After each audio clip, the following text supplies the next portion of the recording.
I had the challenge today of explaining to somebody the very high threshold of medical evidence that is needed for a mental health impairment that would rise to the level in and of itself of making someone disabled.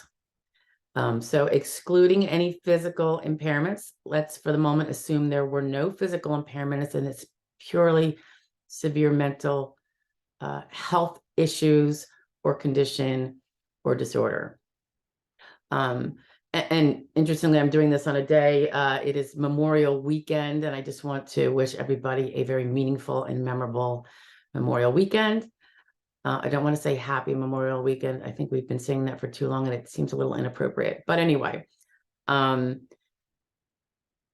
good Memorial Weekend to everybody is my wish. Okay, so going back to it, let's assume someone for the moment is under 50, because that's going to be where the highest burden is, to prove someone is unable to do all of the occupations that exist in the national and regional economy in substantial numbers, because that is the burden. Okay, and there are no special little age-related loopholes, if you will, for those under 50. So if someone comes to me and has a mental illness diagnosis, and they are sure, or it's their loved one perhaps that comes to me, they don't believe that person is going to be able to sustain a job. They've been trying perhaps and have been unsuccessful due to the symptoms of their disease or disorder or condition. Okay, so let's say it's schizophrenia, and I think we're going to have, or we had a recent video on the listing level for that, but let's look at the evidence that would help show it could get someone to a listing level or the more traditional residual functional capacity method of proving disabled. A diagnosis will not do it. If you're thinking otherwise, watch the video on why a diagnosis will not do it, okay? So there are ways, there's evidence that exists oftentimes for those with very severely symptomatic mental health condition. And these would include things like, and it's very, very acute evidence. Things such as durational partial hospitalization program that they go to multiple days a week, every week, for as long as necessary. And again, if it becomes unnecessary, that might mean that the condition is well controlled on medications and they are not disabled anymore. They're just impaired and it's treated and treated well. So current and ongoing partial hospitalization programs, combined with any or all of the following. There may be relapses that require psychiatric admissions 1 to 2 times a year at a minimum. Could there be a year where that doesn't happen? Of course. So this is all very general, but inpatient psychiatric admissions, not the 3-day check, but something more durational. Could it be a multitude of 3-day checks? Yes, possibly. So remember, none of this is carved in stone, but I'm just referring to what would be the kind of evidence a lot of lawyers are going to be wanting if someone who's under 50 and has no physical problems, and even if they do have physical problems, but those are not disabling in and of themselves from all jobs, even sedentary. So if we're going just on the medical, partial hospitalization, repeat periodic inpatient psych admissions, the medications, that would be what we would see with such a disorder. Let's say it's schizophrenia with a little psychosis. We would expect to see antipsychotics being taken and not being ignored. I know sometimes people stop taking the medication because it doesn't make them feel good in a different way. That can be a double-edged sword. Frequent or not infrequent need to adjust medications because they cycle out of them. They don't work for long. They might work sometimes and then they're not. that is a big sign of a person who has there's limited control over his or her condition.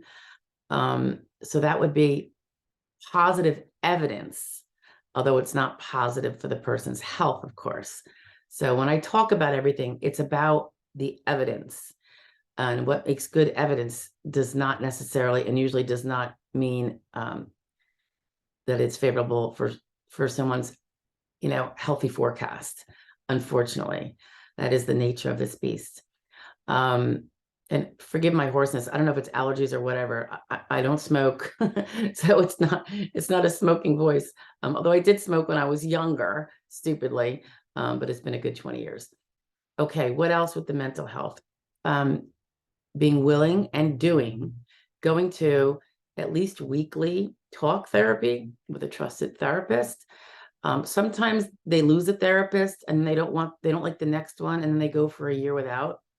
That's not going to be helpful to a case. Particularly if going without, there's not a bunch of relapses as a result. So, how badly off are they? That's what we're trying to show, that the person can't work because they're not stable enough. If they are doing just fine, then they might be stable enough to go back to a simple, unstressful. Is any job really unstressful? That I would argue, but routine 1-2 step direction, very simple, unskilled work. So it doesn't matter if you've had training in anything ever. Okay, you don't have to have gotten through the 8th grade. Complying with the medications management reasonably well, and it's still not being well controlled. Other forms of evidence can be evidence that's not medical, but it's pretty objective. Like if there's been brushes with the law due to impulsivity, lack of control, poor judgment, poor insight, those arrests, get documentation of that. And again, it's going to have to be in the more current time frame. The treatment has to be current, period. It's got to be now and going forward. It can't be something you point to 4 years ago to show that the person has the condition. The condition probably won't be the thing that's in dispute. Usually that's the easiest thing to prove, as long as they, go to a doctor. But it's that ongoing treatment that shows the continuing nature of how unstable, tenuous it is. If they have a very structured home environment where there's oversight over them, someone keeps an eye on them, that can be indicative of a person who needs to have that oversight, right? I mean, if you need to have oversight and supervision when you're not under the strains of working, when you're at home and you don't have a job, what might that mean in terms of the supervision you'd need on a job? Because despite the fact that they say there are low stress jobs, we all know that just attending to work in a reliable fashion can be a level of stress on most people, well dealt with by most people. But then when someone has struggles with that, that is a higher level of stress on them. Medications management, that would be the doctor who's doing the prescribing, since a therapist probably isn't. You're going to want both. When it comes to a more severe mental illness, one that's actually in and of itself making the person disabled versus reducing their capacity to do skilled work with others on a frequent basis, it'd have to be the one that takes out all jobs. And that's the one that they can't do the things that every job entails, such as being able to interact appropriately with coworkers and supervisors. If there's a substantial loss in that ability, not just a mild loss where they have to keep it, only occasionally they have to deal with them. If they can't even do that occasional, they're that tenuous, maybe that off the handle, unpredictable, that would be perhaps the type of level of symptoms that would cause someone to have substantial loss in the ability to interact with coworkers and supervisors. So it has to be a substantial loss in that ability. But if that's what the medical records are saying, or, when you ask the doctor, does he have a substantial loss in the ability to interact with others, not just the public and strangers, but coworkers and supervisors? It could be because a low threshold of tolerance for others, depending on his mood. It could be severe moodiness, that impulsivity we talked about. Some people may, for mental health reasons, lack a filter and the ability to, not go off the handle, you know, when the impulse is there, the lack of control. Another requirement is that there has to be an ability to maintain a semblance of attendance to show up for work. If there are psychological symptoms that would prevent someone from showing up to work multiple times a month, or they're going to go in very late, that might be something that interrupts and is a substantial loss of the ability to do that. If a person can't adapt to like routine workplace changes, nothing major, but you know, when things change up at work and there has to be a change, maybe they move, you know, work spaces or a process in that 1-2 step process of a simple job. If the person would have a very difficult time and would not be able to perhaps make that adjustment without a big hullabaloo and interrupting the whole workplace, that lack of ability to minorly adjust to typical adjustments that have to be made at work would be potentially something that would eliminate all jobs. So that's kind of probably a video for a different day when we go through all of those things. But the point of this video is about the evidence needed to show that those things might not be available for a person. They might be substantially lost. I think I was just talking about the legal ramifications. Sometimes there could be fighting, brawls, road rage, shoplifting, believe it or not. If a person has, you know, 1, 2 more, because they're not able to control their decision making in a responsible manner, that can be a strong piece of evidence, even though that's not medical evidence. So that's a very good piece of non-medical evidence. Third-party statements can be helpful. They're not medical evidence either. And obviously when they're coming from family, there is that little edge of conflict. It's allowed though, but it's just not going to necessarily hold the same weight by the fact finder or the judge, because, you know, the family cares and the family is emotionally involved.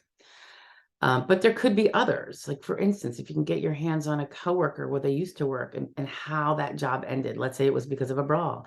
Let's say it's because he would fly off the handle, or let's say he or she would break down and cry, or would be talking to themselves because they were hearing voices or seeing things.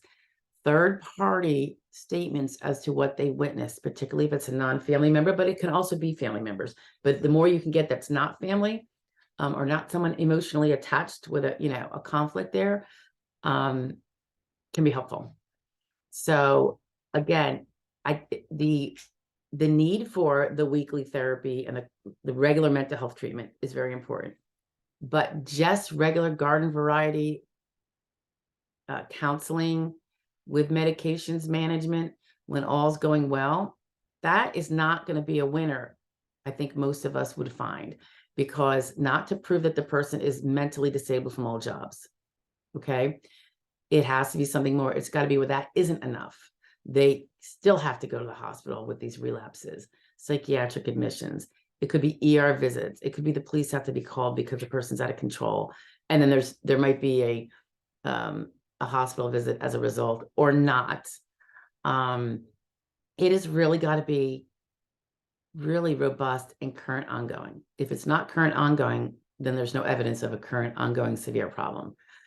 The belief will be that there's a problem, but guess what? Most workers have mental health issues, I think, in this day and age. So you have to be able to set yourself apart as to why your mental health condition or your loved ones is so severe that they cannot sustain even the simplest, easiest job on a sustained basis. That means full-time and on an ongoing basis. And I want to say the general rule would be 6 months for that. So if they try and they keep getting the boot within, 2-3 months, that could be indicative, but it would be good if one can get the reason why the job didn't work, not from the person themselves necessarily alone, but from the employer. Again, it happens a lot where someone gets fired because of their attitude. And we're trying to show that it's not just attitude. It's a symptom of the medical condition and the fact that it's not well controlled. Okay, so mental health as a younger person, when that is the only thing you have, and even if it's not, because just the way things go with the under 50 crowd, you know, if the physical condition is not very disabling, bedridden, wheelchair bound almost, the mental health will not push it over the edge unless it would probably in and of itself. That's how severe it's got to be. Now, when we're over 50, there are other rules in play so that someone doesn't have to be disabled fully by their mental, but the little bit that the mental reduces in their ability to do skilled work or unskilled work can make the difference.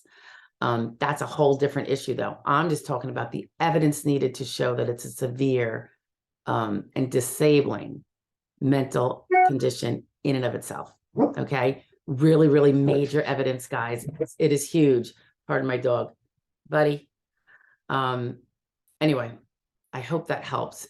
If you haven't started to get this, but you know the shoe fits, you've got to start. You've just got to make it your full-time job. Get that treatment, so that those documents are all going to be there in a year from now or 6 months from now. And you know, we don't want to see people going into psychiatric admissions. So I don't think it's impossible if they're now stable enough not to do that, but there's going to have to be evidence of the fact that it's very severe, and this garden variety counseling every week or two isn't going to do it. So that counselor has got to be very astute about how much they have to be on top of you, how strong those medicines are, how difficult it still is, but you're maintaining. And a sheltered lifestyle, if you are well cared for in a sheltered home life with family, or in a halfway house because you can't do it on your own, that would be huge evidence too, that you need to be very sheltered. When you go out in public, perhaps you always have to have someone with you, but that's going to have to be described by the medical provider, not just you, because what we say and you say is not medical evidence. So we need these medical providers to be very articulate and care enough to share those facts, okay? And not to use the HIPAA carve out about psychotherapy records to avoid actually explaining the other things they're supposed to talk about, which is diagnoses, symptoms, mental status at every session.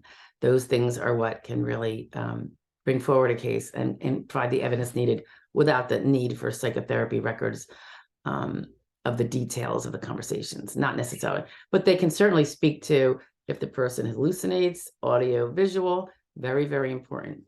It's a big sign of instability. Okay, guys. If I think of any more, I'll put them together and share them to you. Be well now. And again, Memorial Weekend. I hope you have a good one. Hug those that are near you. Bye now.